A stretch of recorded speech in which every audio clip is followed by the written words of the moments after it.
My name is Emma Miller. I am 27 years old and I live in Oakville. I knew something was wrong the second I unlocked the front door. The house was too quiet.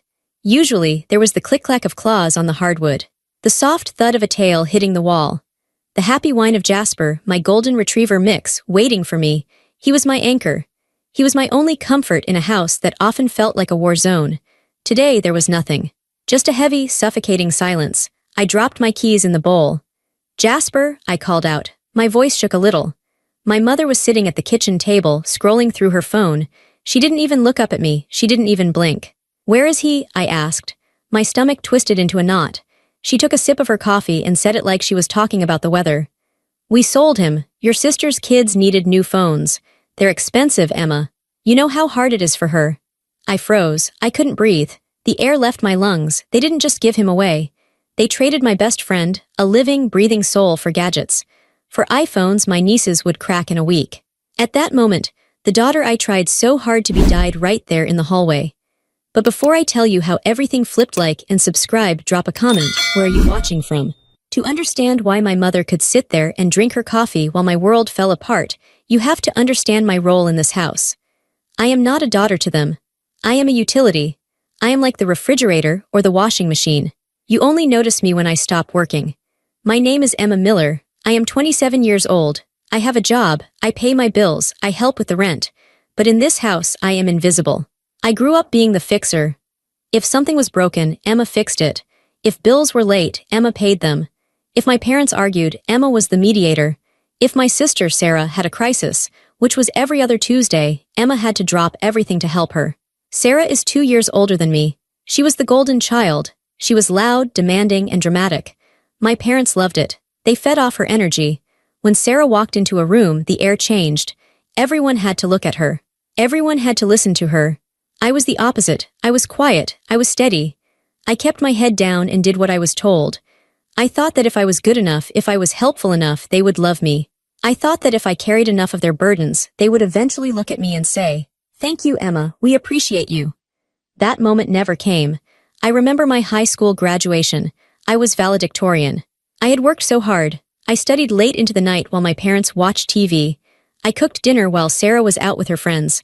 I thought, this is it. This is my moment. On the morning of the ceremony, Sarah called.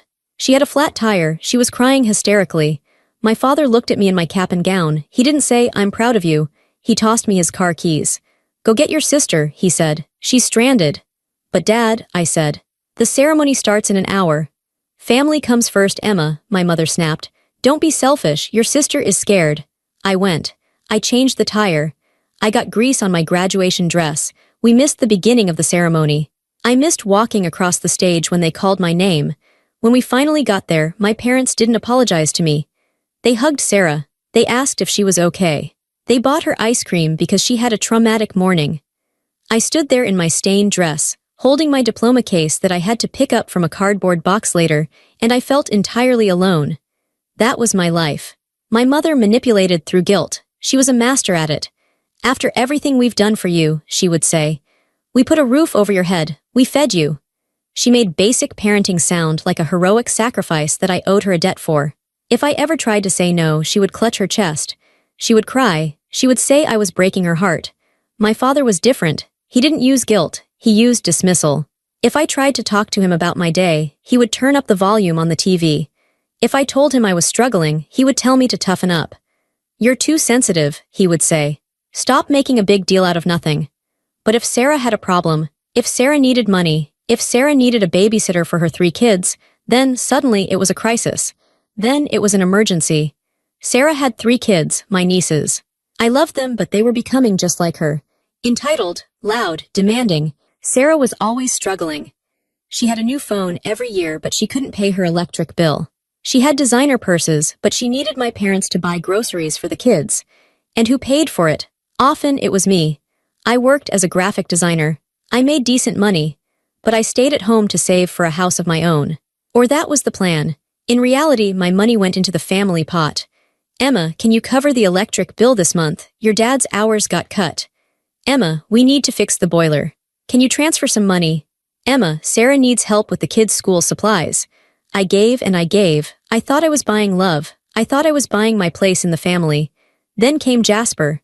I found him 2 years ago. He was a stray, wandering near my office building. He was skinny, dirty, and scared. His golden fur was matted with mud. I sat on the sidewalk for an hour, holding out a piece of my sandwich. He finally came to me. He licked my hand. His eyes were big and brown and full of a sadness that I recognized. I took him home. My mother hated him instantly. "A dog," she screeched. "We don't need another mouth to feed, it's dirty. It's going to shed everywhere." "I'll take care of him," I promised. "I'll pay for his food, I'll clean up after him, you won't even know he's here." I named him Jasper. Jasper was the first living thing in that house that looked at me with love. When I came home from work, tired and drained, Jasper didn't ask me for money. He didn't ask me to fix anything. He didn't tell me I was selfish. He just wagged his tail. He leaned his heavy head against my leg. He let out a long sigh that seemed to say, "You're home, I'm safe, you're safe." For 2 years, Jasper was my shield. When my mother started yelling about how I wasn't doing enough, I would go to my room and hug Jasper. When my sister called demanding free babysitting, I would take Jasper for a long walk. He was my anchor. He kept me sane. He was the only one who listened to me. I would talk to him late at night. I would tell him about my dreams. I would tell him how much I wanted to leave this house. He would look at me with those soulful eyes, and I felt understood. My family knew this. They saw how much I loved him. They saw that he was the one thing that was purely mine. They didn't like it. My mother would complain that I spent too much time with the dog. "You care more about that beast than your own family," she would say. My sister would roll her eyes when I talked about him. "It's just a dog, Emma, get a life." They were jealous. Not because they wanted the dog, but because the dog made me happy. And when I was happy, I was less useful to them. When I had Jasper, I had a reason to say no. I had a reason to leave the house. I had a boundary. They hated that boundary. I should have seen it coming. I should have known they would come for him. But I never thought they would be this cruel. I never thought they would sell a living creature just to buy electronics. I was wrong. I stood in the kitchen, staring at my mother. The silence after she spoke was heavy. It felt like the air had turned into concrete. "We sold him. Your sister's kids needed new phones." The words bounced around my skull. They didn't make sense. It was like she was speaking a foreign language. You sold him," I whispered. My voice was barely a sound. My mother put her phone down on the table with a sharp click. She looked annoyed. She looked like I was interrupting her relaxation time. "Don't look at me like that, Emma," she said. Her voice was sharp. It was a practical decision. Sarah called this morning. Her oldest, Mia, broke her phone again. And the twins have been begging for upgrades. You know how kids are. They get made fun of if they don't have the latest thing.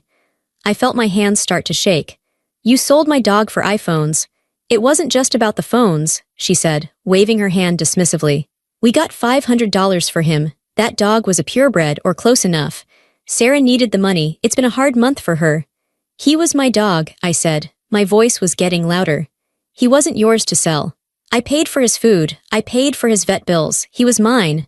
My father walked into the kitchen then. He was holding a newspaper. He looked at me, then at my mother. He knew exactly what was happening. "Lower your voice, Emma," he said. He didn't look at me. He walked to the fridge and opened it. "The neighbors will hear you." "I don't care about the neighbors," I screamed. "Where is he? Who did you sell him to?" My father grabbed a beer and closed the fridge. He leaned against the counter and shrugged. "Some guy from the internet," he said. "Came and picked him up an hour ago. Nice guy, had a truck." "You let a stranger take him?" I felt sick, physically sick. "Did you even check if he was a good person? Did you check where he was going?" "He paid cash," my father said simply. "That's all that matters." I looked at them, really looked at them. They were my parents. They were the people who were supposed to protect me. And they stood there, calm and indifferent, while my heart was breaking. This wasn't an impulse decision. They had planned this. Sarah must have called in the morning. They must have discussed it over breakfast.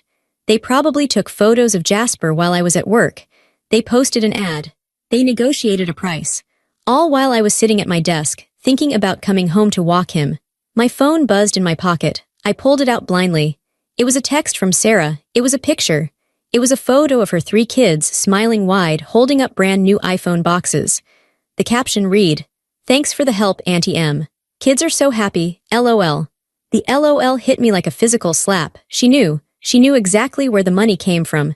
She knew the price of those phones was my best friend, and she was laughing about it. "She sent me a picture," I said, holding up the phone. My hand was trembling so hard the screen was blurry. She thinks it's funny, my mother sighed. She stood up and walked over to the sink to rinse her cup. Oh, stop it, Emma, she said. You're being dramatic. Sarah is just happy the kids are happy. You should be happy for them too, you're their aunt. I should be happy you kidnapped my dog. We didn't kidnap him, my mother said. We rehomed him, it's better this way. That dog was too big for this house anyway. He took up too much space. He shed on the carpet, it was time for him to go. He was the only thing I loved in this house, I said. Tears were finally starting to spill over, I couldn't stop them. He was the only one who loved me. My mother spun around, her face was red. How dare you, she hissed. We love you, we feed you, we let you live here. And this is how you repay us, by screaming at us over an animal. It's just a dog, Emma, my father added. He took a sip of his beer. You can get another one, or get a hamster, something cheaper. They didn't get it. Or maybe they did, and they just didn't care. It wasn't about the animal. It was about what he represented. He was mine. He was my comfort. He was my boundary. By selling him, they were sending a message. A clear, brutal message. You own nothing. You are nothing. Your happiness does not matter. Your feelings do not matter. Only Sarah matters. Only we matter. I looked at my father drinking his beer. I looked at my mother wiping down the counter as if she hadn't just destroyed my life. I realized then that I hated them. It wasn't a flash of anger. It wasn't a temporary temper tantrum. It was a cold, hard realization. I hated them. I hated their selfishness. I hated their cruelty. I hated the way they looked at me like I was a broken appliance that was making too much noise. I want his name, I said. I wiped my face. My voice was steady now. I want the name of the man you sold him to. I didn't ask for his name, my father said. He gave me the cash, took the dog, and left. Deal done. You have to have a number, I said. You texted him. I deleted the thread, my father said. He looked bored. Stop it, Emma. It's done. Go wash your face. Dinner is in an hour. He turned his back on me. He walked into the living room and turned on the TV. My mother went back to the table and picked up her phone. She started scrolling again. They were done with the conversation. They were done with me. I stood there for one more second, listening to the hum of the refrigerator. Then I turned and walked out of the kitchen. I walked down the hallway to my bedroom. My legs felt heavy, like I was wading through deep water. Every step was a struggle. I reached my door and pushed it open. Usually, this was the best moment of my day. Usually, I would open this door and Jasper would be there. He would be lying on his bed or waiting by the window. He would jump up, his tail thumping against the dresser, his whole body wiggling with joy. Today, the room was still. It was dead silent. I walked inside and closed the door behind me. I leaned back against the wood and just looked. In the corner, his crate was there. The door was open. It was empty. His blanket, the blue fleece one he loved to bundle up under, was still inside. It still had the indent of his body. It looked like he had just gotten up and walked away. His water bowl was dry. They must have dumped it out. His leash was hanging on the hook by the closet, the red nylon leash we used for our walks. I walked over to the corner. I knelt down on the floor. I reached out and touched the blanket. It was cold. I picked up his favorite toy. It was a stuffed hedgehog that had lost one eye and most of its stuffing. He carried it everywhere. He slept with it. It was shoved into the corner between the crate and the wall like it was trash, like it was garbage. I brought the toy to my face. It smelled like him. It smelled like earth and dog shampoo and comfort. The smell hit me like a physical blow. My chest tightened. I couldn't breathe. I curled up on the floor, holding the hedgehog, and I stared at the empty crate. I waited for the tears to come back. I waited for the sobbing. But the tears didn't come. Instead, a strange coldness settled over me. I lay there on the floor and replayed the last 10 minutes in my head. We sold him. Your sister needed phones. It's just a dog. I thought about all the years I had spent trying to please them. I thought about the money I had given them. Thousands of dollars over the years. My savings, my hard work. I thought about the time. The hours spent listening to my mother complain. The hours spent fixing my father's mistakes. The hours spent babysitting Sarah's kids so she could go to parties. I had given them everything I had. I had emptied myself out for them. And in return, they took the one thing I asked them to leave alone. They didn't just sell a dog. They sold my trust. They sold my loyalty. They sold their relationship with me for $500. That was my value to them. $500. I looked at the empty crate again. If I stayed here, this would never stop. If I let this slide, if I cried and then eventually forgave them like I always did, they would do it again. Next time it would be my car, or my savings account, or my sanity. They would strip me down until there was nothing left of me. The silence in the room wasn't peaceful anymore. It was suffocating. But inside that silence, I found something new. I found rage. Not the hot, screaming rage I had felt in the kitchen. This was different. This was a cold, sharp rage. It was quiet. It was focused. It was the rage of someone who realizes they have nothing left to lose. I sat up. I placed the hedgehog on my bed. I wasn't going to cry. I wasn't going to beg. I was going to get my dog back. And then, I was going to burn the bridge to this family so thoroughly that they would never be able to cross it again. I stood up, I wiped my face. I looked in the mirror. My eyes were red, but my jaw was set. I looked different. I looked harder. I wasn't the victim anymore. I wasn't the daughter they could push around. I walked over to my desk and opened my laptop. I sat down and cracked my knuckles. Okay, I whispered to the empty room. Let's find you. I knew my father. He was lazy. He wouldn't have posted ads on 5 different sites. He wouldn't have interviewed buyers. He would have taken the path of least resistance. He said he sold him to a guy on the internet. That meant Craigslist or Facebook Marketplace. Those were the only 2 sites my father knew how to use. I started with Facebook. I went to my father's profile. It was locked down, but I was friends with him. I checked his recent activity. Nothing. He was smart enough not to post it on his main wall. I checked the local buy, sell, trade groups for our town. I scrolled through listings of used lawnmowers, baby clothes, and old tires. Nothing. I checked the groups for the neighboring towns. Nothing. I switched to Craigslist. I searched golden retriever. I searched dog. I searched free to good home, knowing my father, he might have listed it as cheap just to move him fast. I scrolled for an hour. My eyes were burning. The screen was the only light in the room. My door was locked. I could hear the TV downstairs. I could hear my father laughing at a sitcom. The sound made my blood boil, but I forced myself to focus. Focus, Emma, find him. I expanded my search radius. 20 miles, 30 miles, 50 miles, and then I saw it. A listing posted 4 hours ago. Golden mix. Male, 3 years old, great temperament, $500, must go today. There was no photo, just text. The location was listed as my town. The description was brief, but there was one detail that made my heart stop. Comes with blue fleece blanket. My father had sold the blanket too, but he had left it in the crate. No, we had 2 blue blankets. One in the crate, one we kept in the car. He must have given the guy the car blanket. I looked at the contact info. It was a generic email relay, but there was a phone number buried in the text. I didn't recognize the number. It wasn't my father's cell. I looked closer. It was my father's work cell number. The one he thought I didn't know. He had posted the ad from his work phone so my mother wouldn't see the notifications on his personal iPad. This was it, but the ad was marked deleted by author. That meant the sale was done. The listing was gone. I didn't have the buyer's info. I only had the proof that my father sold him. I felt a wave of panic. How do I find the buyer? I went back to the Facebook groups. I started searching for ISO Golden Retriever, in search of. Maybe someone had been looking. Then I had an idea. If the guy bought him today, maybe he was posting about his new dog. I searched new dog in the local community groups. I searched adopted.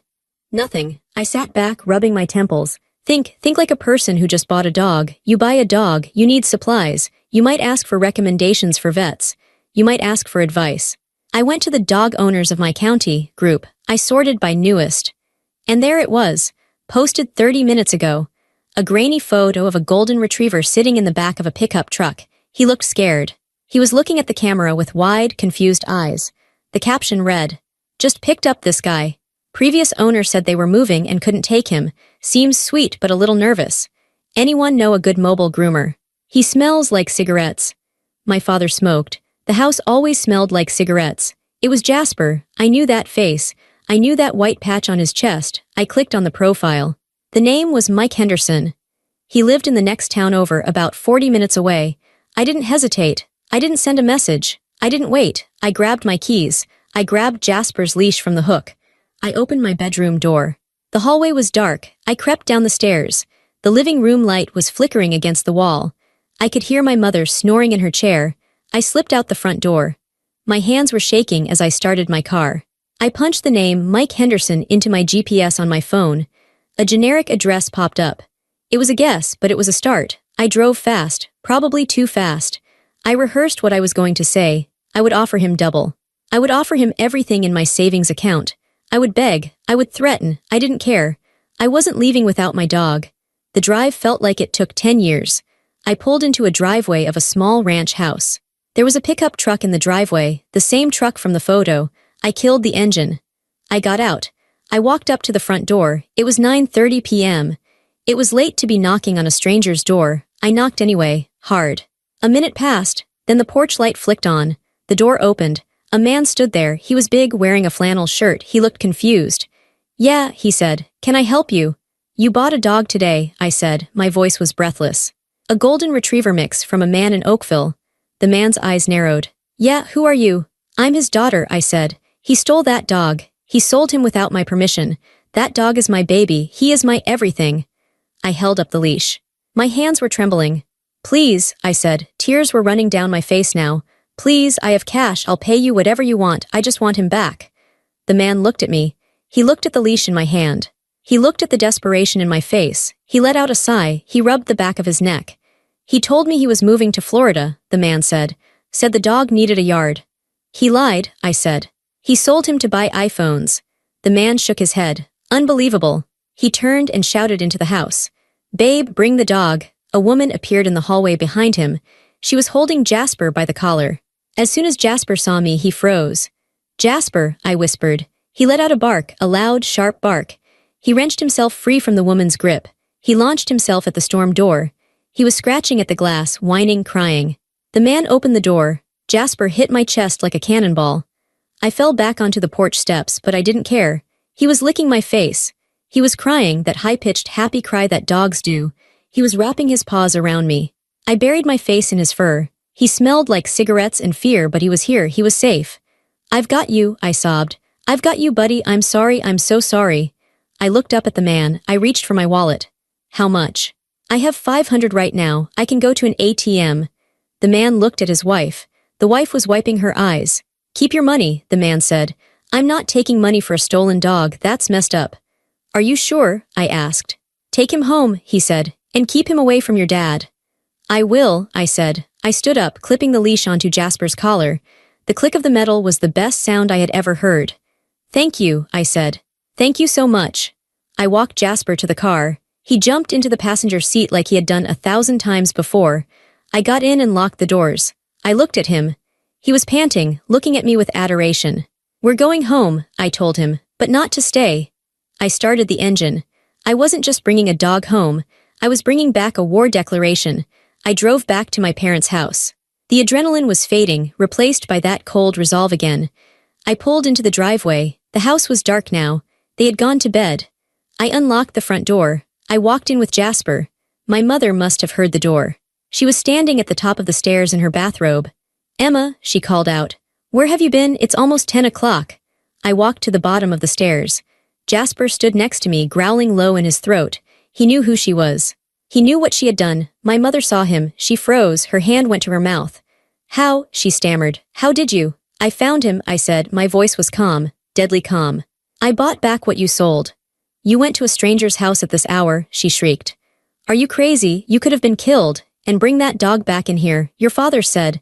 "I don't care what he said," I interrupted her. I looked her dead in the eye. "Go to bed, Mom," I said. She opened her mouth to argue, but something in my face stopped her. She had never seen me look like this. She had never seen the utility, the appliance, speak back. She turned and went into her bedroom, slamming the door. I walked Jasper to my room. I put his water bowl down and filled it. I put his toy back in the crate. He curled up on his bed, letting out a long, heavy sigh. I sat on my bed and looked at him. I had won the battle, but the war was just starting. They thought this was over. They thought I would yell a little, bring the dog back, and things would go back to normal. They thought I would go back to paying the bills and fixing their problems. They were wrong. I reached for my laptop again. I logged into my bank account. It was time to show them what happens when the utility stops working. The next morning, the house was quiet in a way that felt dangerous. It wasn't the peaceful silence of an empty house. It was the silence of a held breath before a scream. I woke up with Jasper heavy on my feet. For a second, I forgot. I reached down, felt his fur, and the memory of the night before rushed back. The empty crate, the drive, the stranger's house, the look on my mother's face. I wasn't afraid anymore. That was the strange part. Usually, the morning after an argument, I would be a nervous wreck. I would be rehearsing apologies. I would be trying to figure out how to make them like me again. Today, I just felt cold. I got dressed slowly. I could hear movement downstairs, the heavy footsteps of my father, the clinking of spoons. I checked my phone. It said no service. That was odd. I was on the family plan.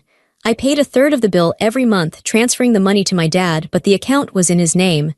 I tried to connect to the Wi-Fi. Incorrect password. They had changed it. I almost laughed. It was so petty. It was so childish. They couldn't control me with guilt anymore, so they were trying to control me with inconvenience. They thought that if they cut off my internet and my calls, I would come crawling downstairs, begging for the password, apologizing for being a bad daughter. I walked downstairs. Jasper stayed close to my leg, growling low when we reached the kitchen. My parents and Sarah were there. Sarah must have come over early. They were sitting around the island, eating pancakes. They looked like a happy family in a commercial. They stopped eating when I walked in. "Morning," Sarah said. She had a smirk on her face. She was tapping her long fingernails on her new iPhone, the iPhone my dog paid for. "Mom says you had a little adventure last night." "I got my dog back," I said simply. I walked to the fridge to get water. "You stole him back," my father said without looking up. "I had a deal with that man." "It was an illegal sale," I said. "You sold stolen property." "Property?" my mother laughed. It was a harsh sound. "He's a dog, Emma, and you live under our roof. Everything under this roof is ours." "Not anymore," I said. My father slammed his fork down. "Look, we're done with the drama. You want to keep the mutt? Fine, but there are consequences. You don't get to disrespect us and live here for free." "I pay rent," I reminded him. "I pay for the utilities." "Not enough," he spat. "We changed the Wi-Fi. We cut your line from the phone plan this morning. You want to be an adult? Go get your own contract. And don't expect us to include you in dinner tonight," my mother added. "If you're going to act like a stranger, we'll treat you like one." They looked so smug. They thought they had trapped me. They thought I would panic. They knew I needed my phone for work. They knew I needed the internet. They forgot one thing. They forgot who actually managed the money in this house. For 5 years, my parents had been bad with technology. So, they had me set up a joint bank account. It was supposed to be for household expenses. My paycheck went into my personal account, but I transferred a huge chunk into the joint account every month to pay the mortgage, the electric, the water, and the credit cards. My father's pension check went in there too. But mostly, it was my money that kept the balance positive. Crucially, because my father was lazy, he had made me a primary account holder so I could sign checks and talk to the bank without bugging him. I looked at them. I looked at Sarah playing on her phone. I looked at my dad eating pancakes paid for with my money. "Okay," I said. "Okay," Sarah asked. "That's it, you're not going to cry." "No," I said. "I'm going to go to work." I went back upstairs. I packed my laptop. I grabbed my bag. I drove to a coffee shop with free Wi-Fi. I bought a black coffee and sat down. My hands were steady. I logged into the bank's website. I pulled up the joint account. Balance, $4,250. My father's pension had just hit yesterday. My contribution for the mortgage was in there too. I looked at the transaction history. I saw the withdrawal for the family phone plan. I saw the charges for Sarah's online shopping spree she clearly used my mom's card for. I took a deep breath. I clicked transfer. I selected the entire balance. Every single cent. Destination, my personal savings account, the one they didn't have access to. I clicked submit. Transfer successful. The joint account balance blinked to $0. Then I went to the bill pay section. I unlinked the electric bill. I unlinked the water bill. I unlinked the internet bill. I unlinked the mortgage autopay. I removed my email from the notifications. I sat back and took a sip of my coffee. They wanted to cut me off. They wanted to play games with money. Fine, they had cut off my phone service. I had just cut off their life support. My phone, which was only working on Wi-Fi now, started to buzz with emails confirming the transfers. I felt a dark sense of satisfaction. In about 3 days, the mortgage payment would bounce. In a week, the electric company would send a past due notice. And when they went to the grocery store today, when my mother tried to buy her expensive wine and Sarah tried to buy more toys for the kids. Card declined. I closed my laptop. I wasn't done. I drove to the phone store. I got my own plan, my own number. Then I went to work. I sat at my desk and did my job. I didn't answer the messages that started flooding in around noon. First, it was my mother. "Emma, why is the card not working? I'm at the checkout." Then my father, "What did you do to the account?" Then Sarah, "You selfish witch, fix it now." Mom is crying. I deleted them all. They had spent years telling me I was worthless. They had spent years telling me I didn't contribute enough. Today, they were finding out exactly what I was worth.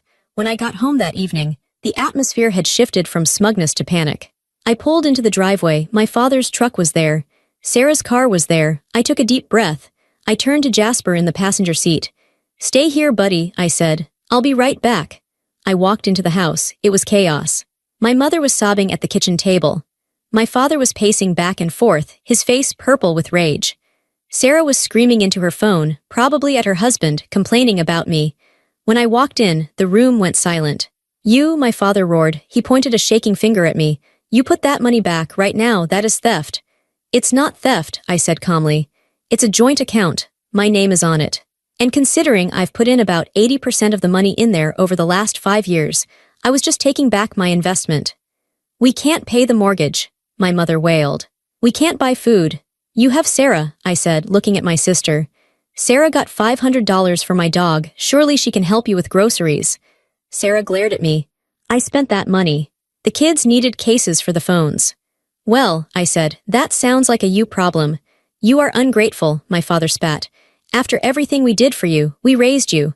"You did the bare minimum required by law," I said. "And you made me pay for it every single day." I didn't stop walking. I went past them up the stairs. I went to my room. I pulled my big duffel bag out of the closet. I didn't pack everything. I didn't want everything. I took my clothes. I took my laptop. I took my important documents, birth certificate, social security card, passport, which I kept in a lockbox because I never trusted them. I looked around the room. It was the room I had grown up in. The walls were painted a pale yellow I had picked out when I was 12. I felt nothing for it. It wasn't a sanctuary, it was a cage. My mother appeared in the doorway. She wasn't crying anymore. Now she looked desperate. "Emma," she said, her voice was trembling. "Emma, please, be reasonable. We can talk about this. Just transfer the money back. We're family." I didn't look at her. I kept folding my shirts. "We sold the dog because we needed the money," she lied. "We were desperate, your father's pride. He didn't want to ask you for more." "You didn't ask," I said. "You stole." "We can fix this," she said. "We'll apologize." "Is that what you want? An apology? I'm sorry, okay, I'm sorry." It was the most hollow apology I had ever heard. She was only sorry because the ATM had stopped dispensing cash. "I'm leaving," I said. "You can't leave," she said. She stepped into the room. "Where will you go? You need us. Who will take care of you?" I zipped up the bag. I swung it over my shoulder. "I've been taking care of myself since I was 10 years old," I said. "And for the last 5 years, I've been taking care of all of you too." I walked past her. She tried to grab my arm. I pulled away sharply. "Don't touch me," I said. My father was waiting at the bottom of the stairs. He was blocking the door. "If you walk out that door," he threatened, "don't you think about coming back. I will change the locks. You will be dead to us." I looked at him. I looked at the man who had tossed me his keys on my graduation day instead of hugging me. I looked at the man who sold my best friend to a stranger. "Dad," I said, "I was dead to you the moment I stopped being useful. You just didn't realize it until the money stopped." I stared him down. For the first time in my life, I didn't flinch. I didn't look down. He saw something in my eyes. Maybe he saw the truth. Maybe he saw that he had no power left. He stepped aside. I opened the front door. The cool night air hit my face. It tasted like freedom. I walked to my car. I threw the bag in the back. I got in the driver's seat. Jasper licked my hand. I didn't look back at the house. I didn't look at the window to see if they were watching. I put the car in reverse and backed out of the driveway. My phone buzzed. It was a text from Tessa, my coworker. "Key is under the mat. Guest room is ready. Come home." I drove. I cried for the first 10 minutes, not because I was sad, but because the relief was so overwhelming it felt like physical pain. The pressure on my chest, the pressure I had lived with for 27 years was gone. I was homeless. I had burned every bridge, but I had my dog. I had my money. And for the first time, I had my life. Tessa's apartment was small, but it was warm. It smelled like vanilla candles and peace. When I arrived, she didn't ask questions. She just hugged me, ordered pizza, and let Jasper sleep on her couch. For 2 days, I just existed. I went to work, I came back to Tessa's, and I slept. I ignored the hundreds of calls and texts from my family. They cycled between begging, threatening, and gaslighting. On the 3rd day, I knew I had to handle the loose ends. I still had some stuff at the house. And they were threatening to call the police on me for theft regarding the bank transfer, even though it was legal. I needed backup. I called Aunt Betty. Betty was my mother's older sister. She was the black sheep of the family, but in the best way. She was a lawyer. She was fierce, successful, and she had never tolerated my parents' nonsense. They were terrified of her. She lived 3 hours away. I called her and told her everything.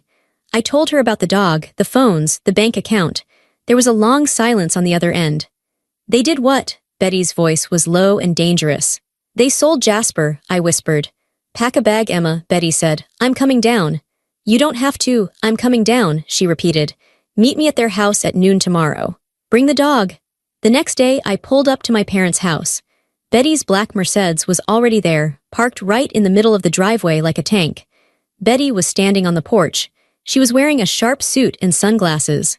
She looked like a general inspecting the battlefield. I got out with Jasper. Betty took off her sunglasses. She looked at the dog, then at me. She hugged me so hard my ribs cracked. You look tired, she said. I am, I said. Well, wake up, she said. We're going in. She didn't knock. She opened the door and walked in. Hello, she boomed. Family meeting. My parents were in the living room. Sarah was there too. They jumped up when they saw Betty. Betty, my mother said, looking nervous. What are you doing here? I'm here to help you pack, Betty said pleasantly. Pack, my father asked. Well, Emma is moving out, Betty said. Permanently. And since you've threatened to call the police on her for accessing her own money, I'm here to represent her legally. Betty slammed a file folder onto the coffee table. I've looked at the bank records, Betty said. Emma has deposited over $100,000 into that joint account over the last 5 years. You two have contributed. Significantly less. If you want to go to court, we can go to court. I will sue you for unjust enrichment, emotional distress, and theft of the dog, and I will win. My father paled. He knew Betty didn't bluff. Now, Betty continued, Emma is going to go upstairs and get the rest of her things. You are going to sit here. If anyone says a word to her, I will personally audit your taxes from 1995 to present. Do we understand each other? The room was silent. Good, Betty said. She turned to me and winked. Go on, sweetie, take your time. I went upstairs. I could hear my mother trying to whisper to Betty downstairs.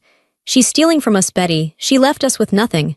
She left you with exactly what you earned. Betty's voice carried up the stairs. Nothing but family. Don't use that word, Betty cut her off. Her voice was ice cold. I saw the text messages, Linda. I saw what you said about the dog. That's not family, that's cruelty. You broke that girl's heart for a couple of cell phones. You're lucky she only took the money.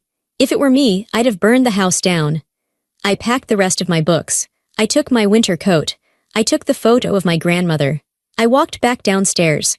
My family was sitting on the couch, looking small, defeated.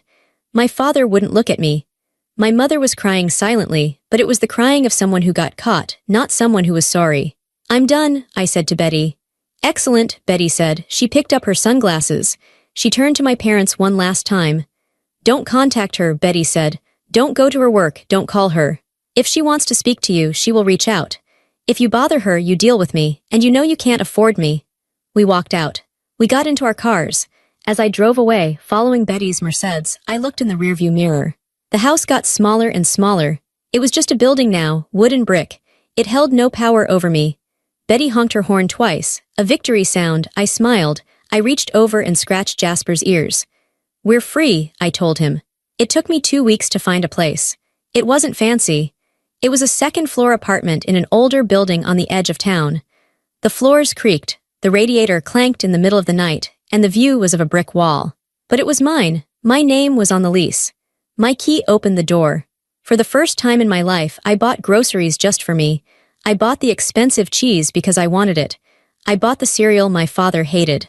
I bought Jasper a new bed, a huge orthopedic memory foam one that cost way too much, but I didn't care. The first night in the apartment was strange. I kept waiting for someone to yell. I kept waiting for a crisis. I sat on the floor of the living room. I didn't have a couch yet and ate pizza with Tessa and Betty. To new beginnings, Betty said, raising a plastic cup of wine. To freedom, Tessa added. To Jasper, I said. Jasper barked. He was exploring the corners, sniffing everything. He seemed to know that this was permanent. He wasn't anxious anymore. He didn't pace. He settled down right in the middle of the room and fell asleep, belly up. A month later, a letter arrived in the mail. It was my mother's handwriting. I stood by the mailbox, holding the envelope. My heart hammered for a second, an old reflex. I went upstairs and sat at my kitchen table. I opened it. It wasn't an apology. Of course it wasn't. Emma, we hope you are doing well. The house is very quiet without you. Your father's back is acting up again, and it's hard for him to mow the lawn. Sarah is struggling with the kids. The twins miss their aunt. We think enough time has passed. We are willing to forgive your outburst and the money situation if you come home for Sunday dinner. Let's put this behind us. We are a family, and families forgive. Love, Mom. I read it twice. We are willing to forgive you. They still thought they were the victims. They still thought I was the one who had sinned. They wanted me back not because they missed me, but because the lawn needed mowing and the bills needed paying. They wanted the utility back. I looked at the love, Mom, at the bottom. I didn't feel angry. I didn't feel sad. I just felt nothing. It was like reading a letter from a stranger. I stood up. I walked to the drawer in the kitchen where I kept my junk, batteries, rubber bands, takeout menus. I put the letter in the drawer. I didn't throw it away. I wanted to keep it. I wanted to keep it as a reminder of who they really were. Whenever I felt lonely, whenever I started to think maybe I should call them, I would read that letter. I would read the part where they offered to forgive me for saving my own life. I closed the drawer. I walked into the living room. The sun was streaming through the window. Jasper was sleeping in a patch of sunlight. I sat down next to him. I buried my face in his neck. I had lost my parents. I had lost my sister. I had lost the home I grew up in. But I had found myself. I looked around my imperfect, creaky, small apartment. It was the most beautiful place I had ever seen. It's been 6 months now. I haven't spoken to them. Aunt Betty tells me they are struggling. My father had to go back to work part-time. Sarah had to sell the new phones to pay a credit card bill. They are living the life they built. I am living mine. I got a promotion at work. I started painting again, something I hadn't done since high school because my mother said it was messy. I have friends, real friends like Tessa, who don't want anything from me other than my company. Tonight, the apartment is quiet. The good kind of quiet. I'm lying in bed. Jasper is beside me, his head resting on my ankles. His breathing is steady and deep. I reach down and stroke his soft ears. They thought they could take you from me, I whisper to him. They thought I was weak. They didn't know who I'd become because of it. Jasper lets out a sleepy sigh. I turn my head and look at the camera. I look at you. I know there are people out there watching this who are stuck. Maybe you're the fixer in your family. Maybe you're the one who pays the bills, who solves the problems, who swallows the insults just to keep the peace. Maybe you think that if you just give a little more, if you just try a little harder, they will finally love you the way you need them to.